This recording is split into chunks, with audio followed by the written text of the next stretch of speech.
Bom, boa tarde, minhas irmãs, meus irmãos, encarnados e desencarnados. Pedindo a todos aí que evitem aglomerações, né? Por causa da... Vamos evitar aglomerar aí por causa da pandemia. E é uma grande alegria poder estar presente aqui com vocês novamente, para a gente partilhar um pouco desse momento de diálogo, de reflexão. E como eu gosto sempre de fazer, eu procuro, nas reflexões que eu trago, que a gente faça sempre uma ligação prática entre o Evangelho, entre a mensagem cristã que nós temos e os desafios que nós temos como espíritas e principalmente nos dias de hoje. Hoje nós vamos conversar um pouquinho sobre isso, sobre esse cristianismo, sobre esse evangelho que vem sendo apregoado ultimamente e que nós, espíritas, pelo momento que vivemos no planeta, precisamos refletir se ele nos atende, se está de acordo com as nossas convicções. Eu quero lembrar, essa semana eu tive uma inspiração para poder preparar essa apresentação, que aconteceu um fato político muito curioso.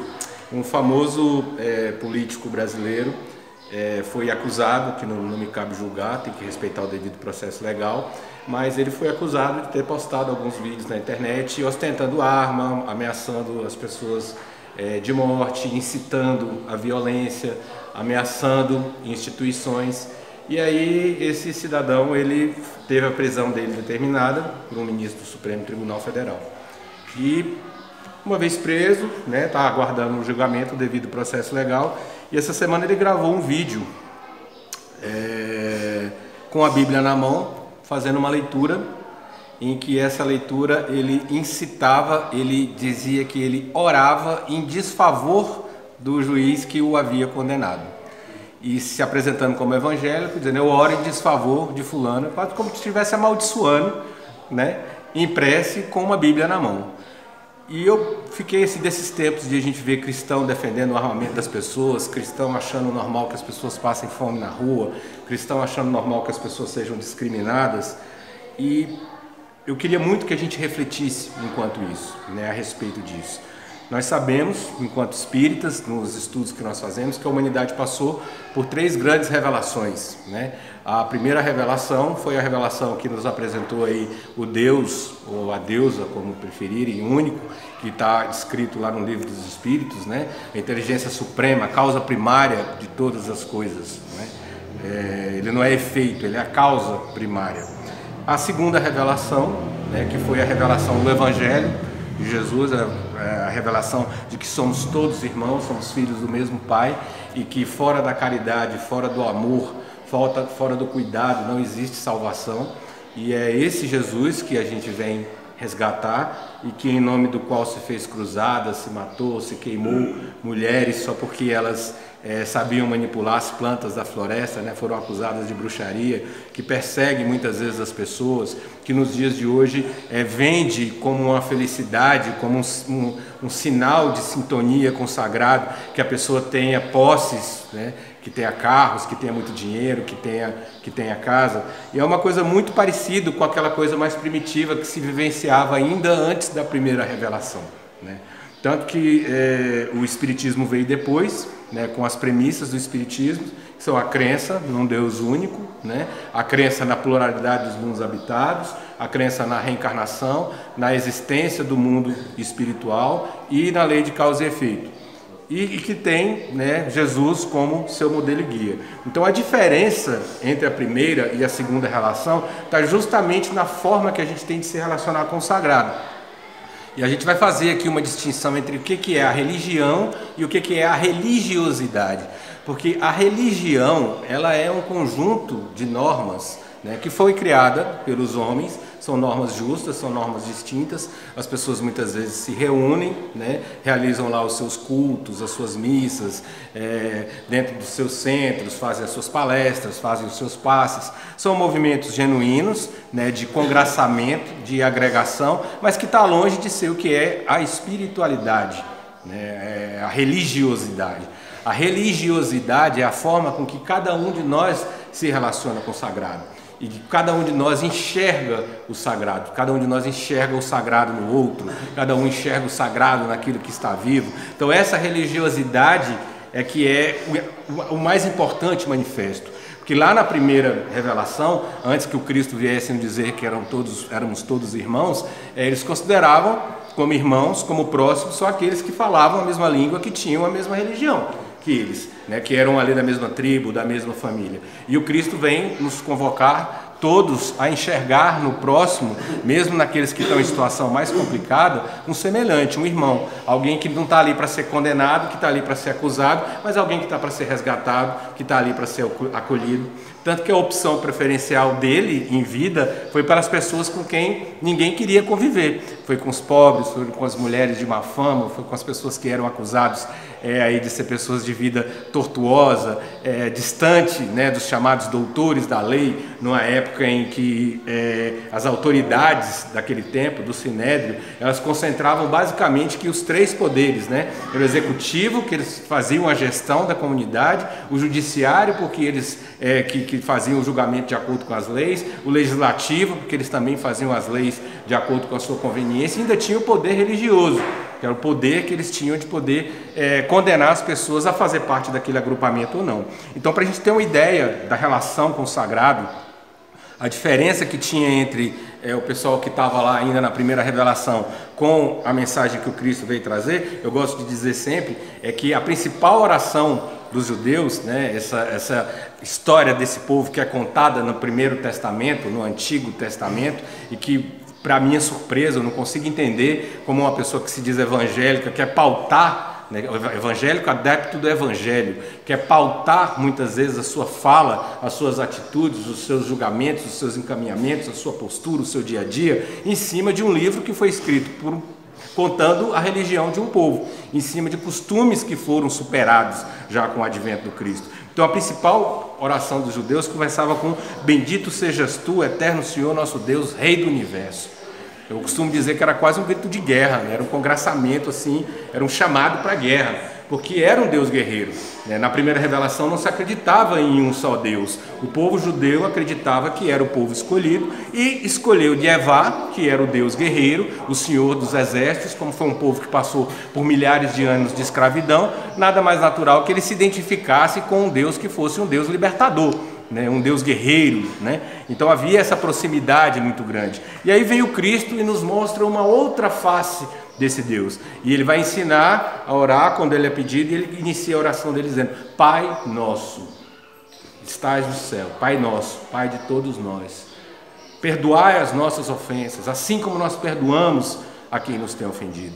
Então ele vem trazer uma outra face, a face do Pai amoroso, o Pai do Filho pródigo, né? Então, nessa gravação que foi para as redes sociais essa semana, esse político, então, ele faz uma oração com a Bíblia na mão e ele faz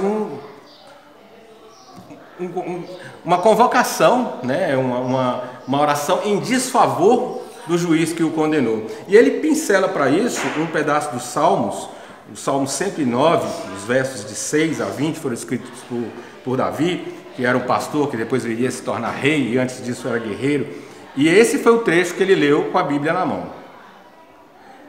Ele fazendo a oração para Deus. Designe-se o ímpio como seu oponente, à sua direita esteja um acusador. Ímpio é como ele chama o juiz que o condenou. Seja declarado culpado no julgamento e que até a sua oração seja considerada pecado. Seja a sua vida curta e outro ocupe o seu lugar. Fiquem órfãos os seus filhos e a sua esposa viúva. Vivam os seus filhos vagando como mendigos e saiam rebuscando pão longe de suas casas em ruínas. Que um credor se aposse de todos os seus bens e estranhos saqueiem o fruto do seu trabalho. Que ninguém o trate com bondade, nem tenha misericórdia dos seus filhos órfãos. Sejam exterminados os seus descendentes e desapareçam os seus nomes na geração seguinte. Que o Senhor se lembre da iniquidade dos seus antepassados e não se apague o pecado de sua mãe. Estejam os seus pecados sempre perante o Senhor, e na terra ninguém jamais se lembre de sua família, pois ele jamais pensou em praticar um ato de bondade, mas perseguiu até a morte o pobre, o necessitado de coração partido. Ele gostava de amaldiçoar, venha sobre ele a maldição. Não tinha prazer em abençoar, afaste-se dele a bênção. Ele vestia a maldição como uma roupa, entra ela em seu corpo como água e em seus ossos como óleo. Envolva-o com um manto e aperte-o sempre como um cinto. Assim retribua o Senhor aos meus acusadores, aos que me caluniam. Bem evangélico, né? Bem de uma mensagem muito amorosa. Isso tem um contexto. Como eu falei, na primeira geração, entre os hebreus, eles não eram monoteístas. Eles acreditavam que existiam outros deuses, mas que eram deuses que concorriam com o Deus deles. O Deus que eles escolheram, o Deus Yahvé, que era o Deus guerreiro. E era natural que eles enxergassem a todos, porque estavam no estágio mais primitivo da humanidade. Daí vem o Cristo com a tradição evangélica, de evangelho, de boa nova, de novidade, de mudança, de renascimento, de revivamento, e faz uma ruptura com isso. Ele diz, olha, a partir de agora vocês precisam entender que nós somos todos irmãos, então não existe o inimigo, somos nós todos irmãos, né? E aí vem a terceira revelação, em que nós, os espíritas, reafirmamos o Cristo como sendo o nosso modelo e guia. Nós que cremos, como eu falei antes dos nossos postulados, na reencarnação, na vida espiritual, na pluralidade dos mundos habitados, na lei de causa e efeito, a crença de um Deus único, e que somos todos irmãos e que somos todos fadados, estamos todos destinados à perfeição, contando com a imensa misericórdia divina que compreende cada uma das nossas limitações, cada uma das nossas dificuldades, e que temos a eternidade para partir em busca desse processo de elevação espiritual. E nisso nós espíritas, enquanto evangélicos, enquanto cristãos, ou seja, aqueles que acreditam na mensagem do Cristo, aqueles que acreditam no Evangelho, somos muito como os chamados trabalhadores da última hora, na parábola da vinha que Jesus contou, né? Que ele foi lá, convocou os trabalhadores para ir de manhã, alguns foram, aí depois ele convidou os outros para ir no meio-dia, alguns foram, e no finalzinho da tarde ele passou, tinha alguns que estavam ali sem fazer nada, ele falou, vão lá trabalhar também. E aí na hora que ele foi acertar, ele acertou com todo mundo o mesmo valor. E aí as pessoas que tinham chegado mais cedo ficaram revoltadas. Falaram, eu estou trabalhando aqui desde cedo, e aí você vai pagar para mim a mesma coisa que você pagou para esse que chegou a hora? E aí o senhor da vinha fala para eles, mas eu não estou fazendo com você nada do que a gente combinou. Eu estou te pagando exatamente, né, aquilo que nós combinamos. Então não sou eu o senhor da vinha, não sou eu o dono do meu recurso, o dono do meu dinheiro, então que me caiba gastar, né, aproveitar o meu dinheiro, usufruir do meu recurso da forma que eu achar que é mais importante. E ele entendeu que aqueles trabalhadores de última hora, eles seriam como as ovelhas que não seriam deixadas para trás e que teriam uma responsabilidade maior, né? Eu sou agrônomo e muitas vezes o pessoal que está lá na ponta, na pós-colheita, no armazenamento, é o pessoal que pode botar tudo a perder mesmo que tudo tenha sido bem feito lá no campo. Então os espíritas, como trabalhadores da última hora, têm a responsabilidade e a obrigação, por todo o conhecimento que lhe foi posto à disposição, de defender a pureza dessa mensagem, de maneira genuína. Como seria de maneira genuína? Entendendo que nós temos Jesus como nosso modelo e guia. E aqui eu trouxe, para a gente ler junto, a questão 625 do Livro dos Espíritos, no qual Kardec pergunta aos espíritos, qual o tipo mais perfeito que Deus tem oferecido ao homem para lhe servir de guia e modelo? E aí os espíritos respondem, vede Jesus, vede, observa. Então, como diz o Saramago, se tem olhos para ver, vede, e se podes ver, enxerga. Então ele fala, vede Jesus. Aí tem uma explicação dos espíritos. Para o homem, Jesus constitui o tipo da perfeição moral a que a humanidade pode aspirar na Terra. Deus nos oferece como o mais perfeito modelo e a doutrina que ensinou é a expressão mais pura da lei do Senhor, porque, sendo ele o mais puro dos que têm aparecido na Terra, o Espírito Divino o animava. Quanto aos que, pretendendo instruir o homem na lei de Deus, o têm transviado, ensinando-lhe falsos princípios, isso aconteceu por haverem deixado que os dominassem sentimentos demasiadamente terrenos e por terem confundido as leis que regulam as condições da vida humana com as que regem a vida do corpo. Muitos são apresentados como leis divinas, simples leis humanas, estatuídas para servir as paixões e dominar os homens. Então esse aqui é um trecho que eu acho muito interessante, né?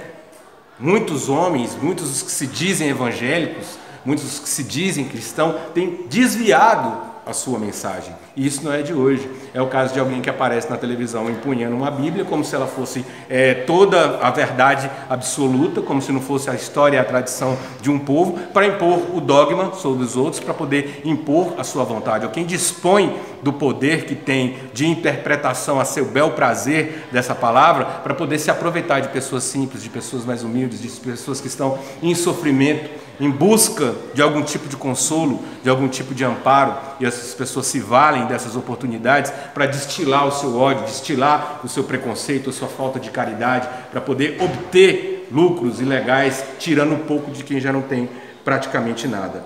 Então, quando pensamos nesse momento, estamos atravessando aqui na Terra, a gente se lembra da definição que o Espiritismo apresenta da divisão e da progressão dos mundos habitados. Então nós temos lá os mundos primitivos, né, em que era muito parecido aqui com a Idade da Pedra, quando os primórdios da Terra. São mundos onde os espíritos encarnados agem movidos pelo instinto, né, o instinto de reprodução, o instinto de defesa, o instinto de sobrevivência, o instinto de defesa que fez com que um pastor, há 4, 5 mil anos atrás, perseguido, filho de um povo escravizado, né, que enxergava no outro o seu inimigo, que roubava, saqueava e matava, e que fez com que ele escrevesse uma oração dessa: Deus, se vingue dos meus oponentes, se vingue dos meus inimigos, me honre. Então isso é uma história, isso é uma tradição. Quando veio o Evangelho, houve uma ruptura, isso ficou para trás. Nos serve de entender como um fio condutor da história evolutiva da humanidade. Mas isso aqui pertence ao mundo primitivo. Isso aqui não pertence mais àquilo que nós aspiramos hoje.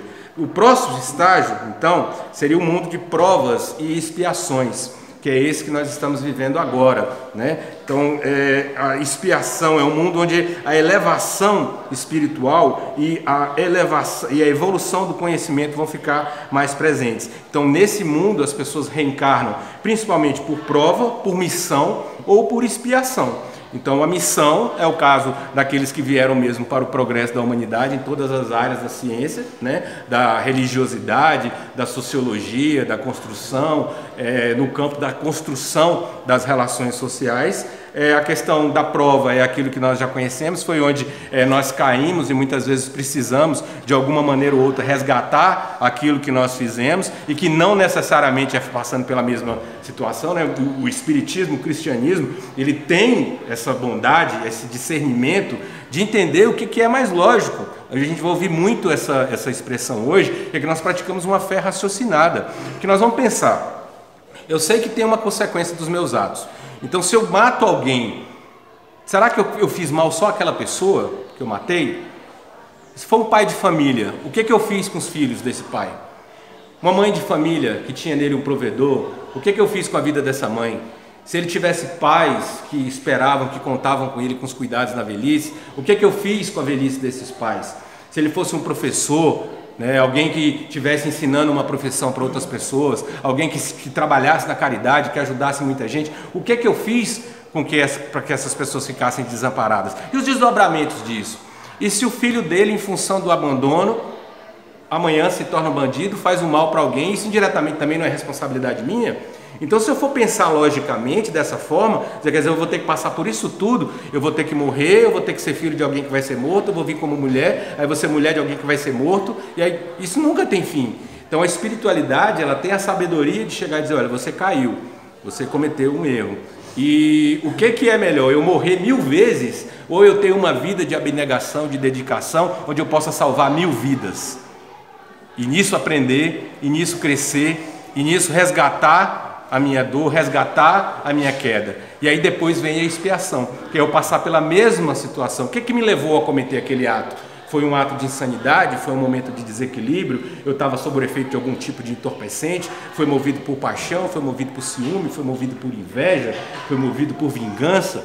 Então vem a expiação. Depois que eu tiver resgatado aquilo que eu fiz, que eu tiver feito o bem necessário para resgatar aquilo que eu fiz, eu vou ser posto à prova novamente, para saber, né, a prova, a expiação é a prova, para eu saber, então, se eu já estou pronto para poder progredir. Então, a expiação é quando eu respondo, acho que eu inverti aqui, a expiação é quando eu respondo, né, eu vou resgatar, de alguma forma, por aquele mal que eu causei, e a prova é para saber se realmente eu aprendi a lição que eu tinha que aprender. E como na escola da vida, na escola espiritual. Se na escola da vida, na escola do mundo, a gente não aprende a lição num ano, a gente repete de ano.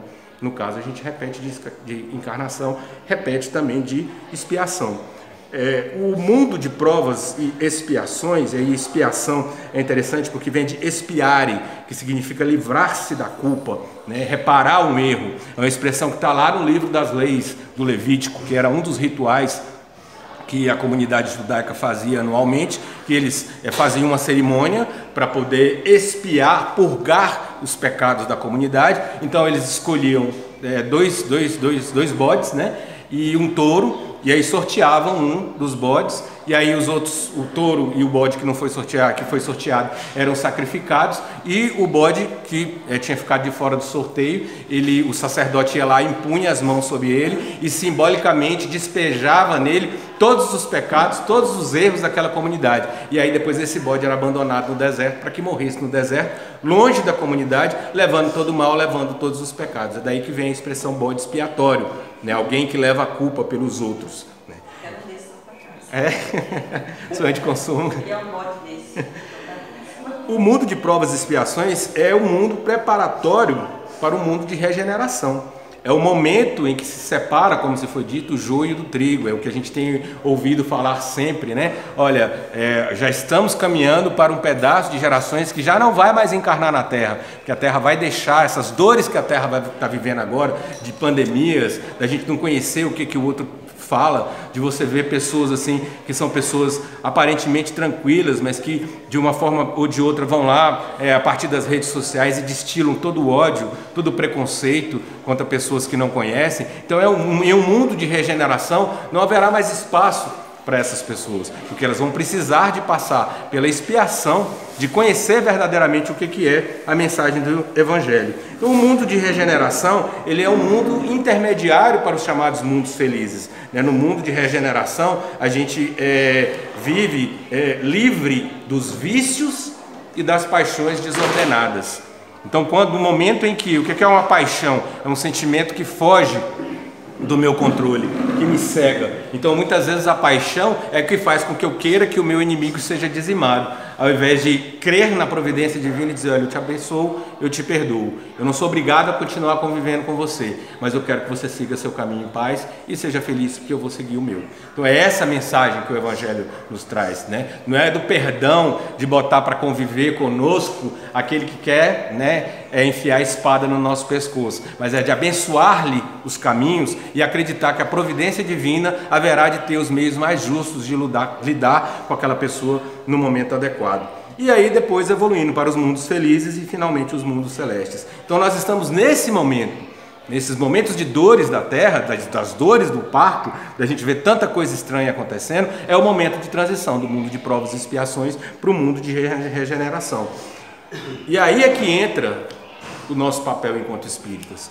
Como é que nós temos visto e aceitado a condição de outras pessoas que dizem falar em nome do Evangelho, inclusive dentro do movimento espírita, e que têm atitudes que seriam contra as atitudes do Cristo, que seria diferente daquilo que o Cristo faria.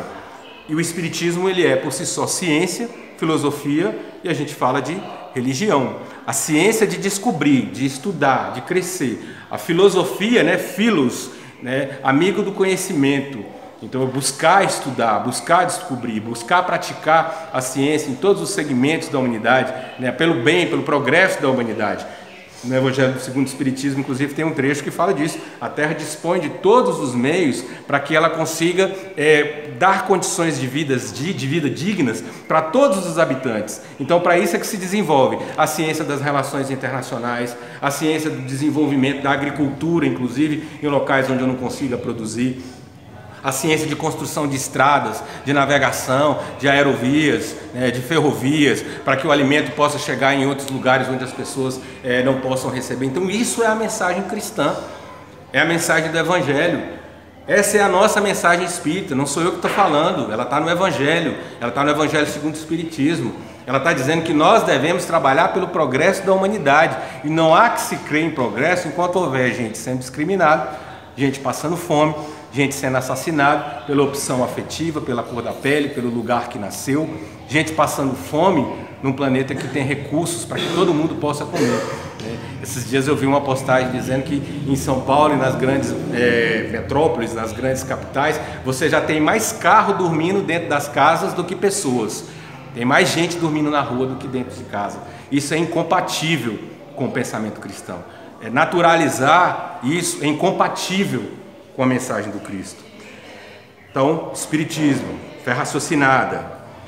E aí eu trouxe um pedaço de uma obra que eu acho muito interessante, uma obra de ficção, para a gente discutir e falar um pouquinho sobre ela. Que a ficção, ela é um instrumento da criatividade, é um instrumento da arte, que ela nos prepara para muitas coisas que virão, né? Chico já tinha dito isso, quando a gente vê esses filmes que falavam sobre naves espaciais, que falavam sobre transmissão, videotransmissão, e a gente achava que aquilo era impossível, né? Você está no mundo, está aí na rua e de repente alguém te liga por um aparelhinho, você ia lá e atendia, quer dizer, há 30, 40 anos atrás isso era coisa de ficção.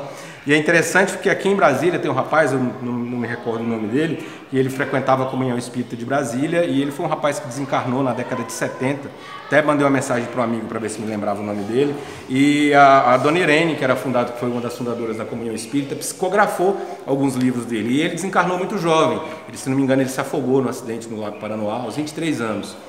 E aí ele psicografava muitos livros, muitos voltados principalmente para a juventude.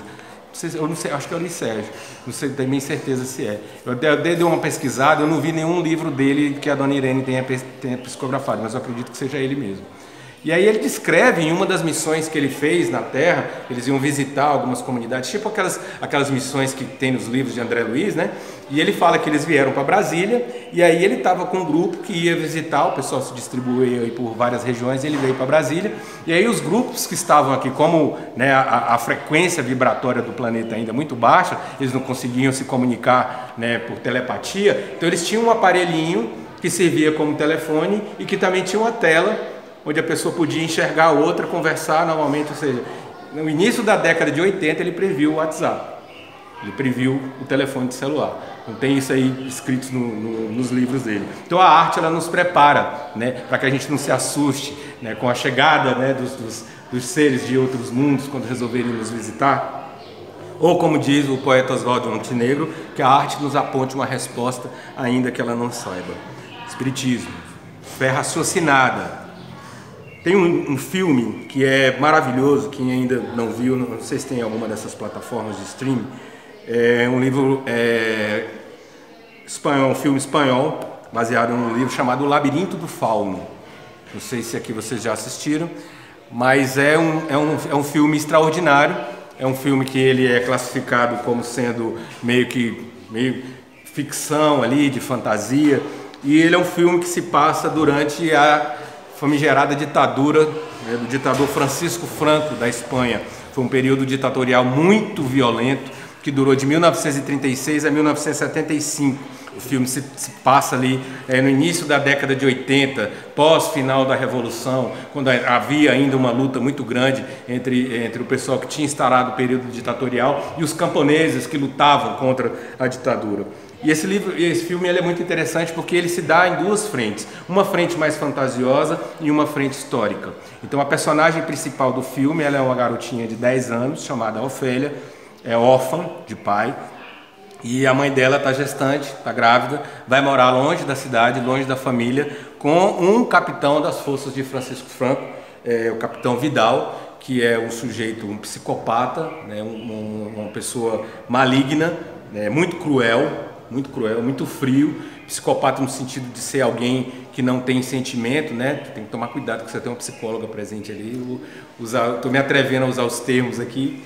Então, no sentido de ser alguém que não tem nenhum tipo de empatia pelos outros. E aí essa menina, Ofélia, ela vivendo naquele mundo de brutalidade, né? A mãe dela estava grávida desse capitão, uma gravidez muito complicada, delicada, ela, depois de uma viagem muito dura, de muitos dias, ela começa a passar mal e há o risco de que ela venha a perder o bebê, e aquela criança ela se vê então no meio de um ambiente bruto, num ambiente de guerra, sem o pai, entre pessoas que ela não conhece, e com a mãe com a situação de saúde extremamente fragilizada, e sofrendo também com o desprezo do padrasto que havia como uma figura indesejável. Então ela começa a fantasiar né? E aí aparece um ser mitológico, que é o Fauno, e que conta para ela que ela é, na verdade, uma princesa encarnada de um reino muito distante e que ela precisava de cumprir algumas missões, algumas tarefas, para que ela pudesse, então, voltar a governar o reino dela. E aí ela começa a participar de algumas coisas. O filme tem uma fotografia extraordinária, é um filme lindo, lindo, lindo, muito, muito tocante. E tem alguns personagens: Ofélia, que é a criança, o Fauno, que é o ser encantado que interage com ela, Carmen, que é a mãe dela, que estava gestante, a Mercedes, que é o único contato de doçura que a Ofélia tem, que era a pessoa que tomava conta da casa do capitão, era a governanta. E diga-se de passagem que Mercedes era irmã de um dos líderes da Revolução que ficavam escondidos na floresta. Então ela vivia ali entre dois mundos, ela dava um jeito de atravessar recursos, comida, remédio para as pessoas que estavam na insurgência.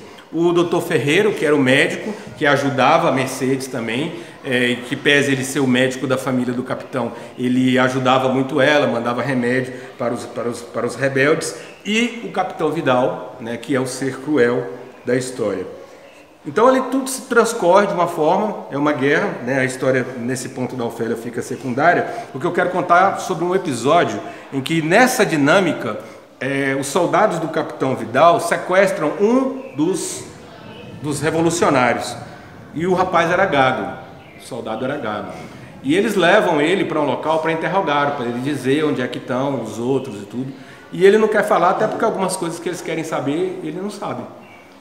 E aí torturam sob o comando do capitão Vidal, ele é torturado barbaramente. E aí o médico, Dr. Ferreira, é chamado de tempos em tempos, como acontecia também aqui na ditadura do Brasil, que hoje algumas pessoas ainda defendem por absoluta ignorância, porque fugiram da escola. O médico ia lá olhar para ver se ele tinha condição de ser torturado ainda, com instrumentos perfurocortantes. E a gagueira é o seguinte, ela é uma das formas mais recorrentes, ela é um tipo de distúrbio neurológico que faz com que a pessoa tenha dificuldade em concatenar o final de uma palavra com o início da outra. Tanto que se tem o caso, por exemplo, de Nelson Rodrigues, que foi um dos grandes cantores brasileiros, que era gago. Ele falava gaguejando, mas não cantava gaguejando, porque a letra da música ele tinha decorado. Então quando ele ia falar no discurso mesmo, no improviso, aí ele gaguejava. E aí quanto mais nervoso a pessoa vai ficando, mais ela gagueja. Quanto mais em situação de estresse ela está, mais ela gagueja. E aí o capitão, então, vendo que ele gaguejava num ato muito sádico, propõe um jogo para ele. Dá uma frase complicada para ele falar, se você falar essa frase aqui sem gaguejar, eu te liberto. E aí ele tenta uma vez, não consegue, faz uma nova tortura com ele. Faz uma tortura ainda mais bárbara com ele. Aí tenta uma terceira vez, ele desmaia de dor, aí o capitão manda parar, manda chamar o médico, mantém ele vivo. Deixa ele morrer não, porque ele vai ter que me dar a informação que eu estou querendo. E sai e vai fazer outras coisas. Aí o rapaz acorda, reconhece no médico uma pessoa amiga que estava ali numa situação difícil, porque ele corria risco de morte se ele se entregasse. E aí ele pede para o médico que, por misericórdia, abrevie a vida dele, porque ele não aguentava mais tanto sofrimento, tanta dor. Ele sabia que ele não ia conseguir a palavra, ele sabia que ele não ia se livrar, que não ia sair vivo, e ele já estava muito torturado, já estava muito machucado. E aí o médico, movido aí de compaixão, de misericórdia, aplica uma injeção de morfina nele e mata o rapaz. Tira a vida do rapaz. Abrevia o sofrimento dele, por assim se dizer. O capitão volta, e quando ele volta ele encontra o rapaz estava morto. E aí o capitão percebe, pelas seringas, pelas coisas que tinham presentes ali, que o médico tinha então abreviado a vida dele. Que o médico então teria abreviado a vida dele. E aí faz o seguinte, começa a interrogar o doutor. Falou assim, você me desobedeceu. Eu falei para você que era para manter o rapaz vivo e você deu um jeito de abreviar a morte dele. E aí começa a brigar com ele, começa a ameaçar. E aí o médico vai ficando calado, o rapaz não aguentava, ele não sabia de nada, vai tentando resolver. E aí é aqui nesse ponto que a gente precisa chegar para entender o que é a fé raciocinada. Que o capitão vira para ele, no que é para mim uma das frases mais impactantes do filme. Ele vira para ele e fala, por que você me desobedeceu? Aí o médico vira para ele e fala: por quê? Obedecer por obedecer, sem questionar, sem raciocinar, somente pessoas como o senhor, capitão, podem. Eu não posso. E aí o capitão mata ele. Não suporta conviver com essa verdade. Então essa é a pergunta que a gente precisa se fazer enquanto cristãos de hoje. Será que a gente está obedecendo por obedecer, sem raciocinar, sem pensar? Mas nós não professamos uma fé raciocinada, né? A questão 625 não diz que Jesus era nosso modelo e guia. Quantas vezes Jesus se rebelou com os falsos profetas, com os falsos religiosos do seu tempo?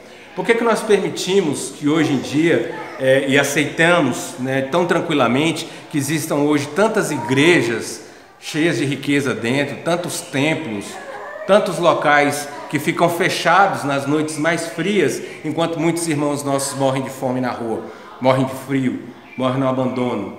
Então é isso que é um templo, que é uma casa de Deus, a casa fechada enquanto os filhos dele morrem de frio e de fome na rua?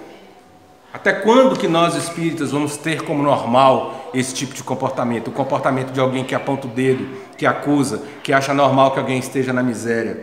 Por quantas e quantas vezes Jesus se posicionou contra os cidadãos, os figurões do seu tempo que agiam dessa forma, né? Os integrantes do Sinédrio, os dominadores romanos, as pessoas de posse do seu tempo, e ele que preferia andar com as prostitutas, com os ladrões. Quantas e quantas vezes Jesus passou por cima das tradições para mostrar que o que valia de verdade era a religiosidade, era a lei do amor. Então a gente lembra, por exemplo, da história da mãe viúva de Naim, né, que ela vai passando com cortejo para enterrar o filho, e aí ela disse que ali era o local onde ela estava passando pela terceira vez, era o local da dor dela. Então se pressupõe da história que ela já teria enterrado o pai, teria enterrado o esposo, e agora estava enterrando o filho. Então, numa sociedade que não dava nenhuma oportunidade para as mulheres, ela não poderia contrair outro casamento, ela não tinha profissão, ela não tinha posse, ela não tinha ninguém que cuidasse dela. Ela, além de ter perdido os 3 amores da vida dela, ainda ia ter que passar o resto da velhice na mendicância. E aí ela chorava de tristeza. E as pessoas já achavam aquilo como natural, porque, segundo a tradição da época, se ela estava passando por aquele sofrimento, era porque ela merecia. É porque ela estava em desacordo, alguma coisa ela tinha feito, né? É como se usa hoje as pessoas pretas como alvo nas favelas, e aí se diz, olha, se estava correndo, alguma coisa estava fazendo. Então, por precaução, a gente atira, depois a gente pergunta. Então, se ela estava sofrendo para aquela sociedade, alguma coisa ela tinha feito. E aí Jesus subverte a ordem, atravessa a multidão, vai lá e ressuscita o filho dela. Devolve o tesouro para ela. Devolve a alegria dos dias dela. Então, Jesus foi contra o sistema. A mulher acusada de adultério, mesmo naquela sociedade hipócrita, a lei dizia que deveria ser apedrejada ela e o amante na presença do marido. Ele tinha que presenciar. E, no entanto, ela é arrastada sozinha pelas ruas. O amante não apareceu, o marido não apareceu, mas apareceram os outros homens, que aproveitaram inclusive a oportunidade para poder questionar Jesus e colocá-lo numa armadilha. Olha, Moisés disse que essa mulher foi pega em adultério, Moisés disse que ela deve ser apedrejada. E tu, que dizes? Que ali tinha uma armadilha. Se ele dissesse que era para ela ser apedrejada, então ele ia estar sendo contra a lei de amor que ele pregava. Se ele dissesse que ela não deveria ser apedrejada, que deveria ser tratada com misericórdia, então teoricamente ele estava indo contra a lei mosaica. Ele poderia ser acusado pelo Sinédrio e poderia ser preso. Então jogaram isso para ele e falaram, se vira agora. Só que esqueceram que estavam falando com o nosso modelo e guia. Então ele se levanta, olha para todos, olha para a mulher e fala, então muito bem, aquele dentre vós que estiver sem pecado, atira a primeira pedra. E aí ninguém teve coragem de atirar. Então Jesus foi contra o sistema. Ele protegeu aquela mulher e quando foi conversar com ela, ele não fez um julgamento moral com ela. Ele falou, filha, onde estão os que te acusavam? Não sobrou ninguém? Não ficou ninguém, Senhor. Eu falei, então também eu não te acuso. Vá e não peques mais. Agora, isso não era um julgamento moral, porque a misericórdia divina é tanta que ela tem profundo respeito pelas nossas construções afetivas. Não é dar conta de ninguém. Deus não quer, saber da vida íntima, da vida individual de cada um. Ele quer saber se você se respeita, se você se cuida, se você está se expondo ao perigo, se está trocando as suas energias com alguém que não vai te acrescentar em nada, dispensando o seu tempo com alguém que não vai te fazer bem. Então, filha, vai lá e não peques mais. porque você se conecta com energias que não te fazem bem, e isso faz com que você atraia coisas ruins para você. O cego Bartimeu era cego de nascença, também para aquela sociedade, ele era alguém que tinha feito alguma coisa, ou alguém, ou ele, ou algum dos ancestrais dele tinha feito alguma coisa para que ele tivesse nascido naquela condição de cego de nascença. Ele era tão pobre que ele não tinha nem nome. Bartimeu, esse prefixo de Bar significa filho, filho de Timeu. Então era o cego que não tinha nem nome, ele era filho de Timeu. Não tinha nome, não tinha profissão. Ele ouviu falar que Jesus passaria por ali, ele começa a gritar no meio da multidão, a multidão se irrita porque queria ouvir Jesus, mas ele estava gritando, mas ele continua a gritar assim mesmo. Jesus faz com que vá até ele, fala, tem ânimo, né? Vem, ele quer que você vá até ele. E aí ele vai até Jesus e Jesus pergunta para ele, o que você quer que eu te faça? O que queres que te faça? E aí a gente, quando a gente não tem muito entendimento assim dessa questão do livre-arbítrio, que é um preceito do Espiritismo, do respeito que a espiritualidade tem pelas nossas escolhas, fica muitas vezes sem entender. O homem era cego, o que Jesus achava que ele queria que ele fizesse? Jesus, eu tenho vontade de aprender a dançar, né? Claro que ele queria enxergar, mas Jesus naquela oportunidade quis dar a ele o poder de decisão sobre a própria vida. Isso é importante. Decida o que você quer fazer da sua vida. Eu posso fazer o que você quiser. O que você quer? O que queres que eu te faça? Ele fala, que eu veja. Ele sabia que a partir do momento em que ele escolhesse ver, ele não poderia mais pedir esmola na rua, mas também ele não tinha profissão nenhuma. Ele estava saltando no precipício. Ele estava se arriscando a ter uma vida melhor. E teve esse encontro com Cristo que proporcionou isso a ele. Então Jesus novamente foi contra o sistema. Ele estava curando um homem que para aquela sociedade era um homem que nasceu amaldiçoado e que tinha que morrer também naquela condição. Mesma coisa com a mulher do fluxo de sangue. A mulher passava já por um fluxo de sangue há muitos anos que não cessava de jeito nenhum. E no Evangelho segundo Lucas que foi médico, ele fala que ela já tinha consumido, já tinha gasto todos os recursos que ela tinha em busca de uma cura e não tinha conseguido. E detalhe que naquele tempo, pelas leis da época, ninguém poderia tocá-la enquanto ela estivesse no fluxo, porque a pessoa seria considerada imunda. Então vocês imaginam a dor e a solidão dessa mulher, anos e anos a fio, sofrendo com um fluxo de sangue, sem que pudesse ser socorrida. E aí ela vai até a multidão, busca então o amparo de Jesus e ela vai assustada, porque a multidão já sabia que depois que Jesus pregava, ele ia fazer as curas. E pela tradição da época, se ele fizesse alguma coisa que o deixasse impuro, ele não poderia promover as curas, ele tinha que fazer um ritual de purificação. Então aquelas pessoas que estavam esperando ali, poderiam se irritar profundamente com ela, porque ela enfrenta a multidão e vai até ele e toca na orla das vestes dele. E aí Jesus olha para si, quem é que me tocou? E aí Pedro fala, nossa, mas tem uma multidão aqui ao redor do Senhor, como é que a gente vai saber quem é que te tocou? Ele fala, não, alguém especial me tocou, porque eu sei, de mim saiu poder, de mim saiu virtude. E aí quando é interpelada ela se aparece, e aí no texto fala que ela estava tremendo, que ela estava com medo da reação de Jesus, que ela poderia, no ato de ter tocado nele, tornado ele impuro. Jesus não se importa com isso. Ele não se importa com isso, ele não briga com ela, ele não permite que a multidão faça nada com ela, ele não se vangloria do que ele fez, ele não humilha ela pela condição. Ele vira para ela e fala, minha filha, foi a tua fé que te salvou. Não foi o sacrifício que você fez no templo com o dinheiro que você não tinha. Não foi você ter ouvido o pastor que mandava você fazer alguma coisa. Não foi o jejum intermitente que você fez. Não foi nenhum ritual. Não foi nenhum dogma. Não foi nenhuma oferenda. Foi a tua fé que te salvou. Então, de novo, Jesus contra o sistema. Havia uma guerra entre os judeus da época por causa do imposto que se pagava a Roma. E as pessoas que cobravam esses impostos, como Zaqueu, que também foi abraçado por Jesus contra a vontade dos apóstolos, eram considerados traidores da pátria, porque eles recolhiam dinheiro dos próprios irmãos, dos próprios conterrâneos, para poder entregar para o dominador. Então a comunidade judaica, ela se uniu em torno dessa causa de brigar contra o tributo. E aí um dia, um dos membros do Sinédrio, também de novo para testar Jesus, pergunta para ele o que ele achava da questão do tributo. E aí Jesus, conhecendo também de novo a maldade dele, porque ele pensou, olha, ele tem dois caminhos. Ou ele vai dizer que ele é contra o tributo, e aí ele pode ser acusado por Roma de estar promovendo uma insurgência, de estar promovendo um tumulto aqui, ele pode ser julgado e condenado por Roma, ou ele diz que ele é a favor do tributo, e aí o que vai acontecer? Ele vai se tornar então um inimigo da fé judaica, um inimigo da nossa causa. E aí novamente Jesus se sai com sabedoria, porque vira para ele e fala assim: me dá uma moeda aí. Aí fala: o que tem de um lado da moeda? Isso é a face de César. O que tem no outro lado é o valor. Então pronto, dá a César o que é de César, dá a Deus o que é de Deus. Olha aí Jesus falando do Estado laico, da separação do Estado da religião. E uma coisa é o exercício da sua religiosidade, a outra coisa é a condução administrativa de uma sociedade.